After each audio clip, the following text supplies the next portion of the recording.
Hey everyone, in this video we're going to show you how to set up a completely free VPN on your iPhone. So this is actually quick and easy.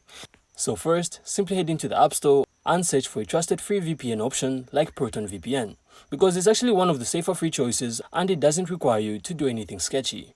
So once you install the app, simply open it and create a free account. Now once you're in, you then have to tap connect on a free server. So the first time you do this, your iPhone will pop up a message asking you to add a VPN configuration. So simply hit allow, then enter your passcode so it can set everything up. And after that, the connection should activate instantly. You will then be able to see a little VPN icon in the top corner of your screen once it's on.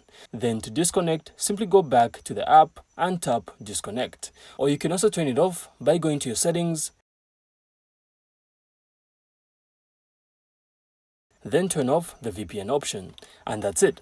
So your iPhone is now going to be on a free VPN whenever you need it.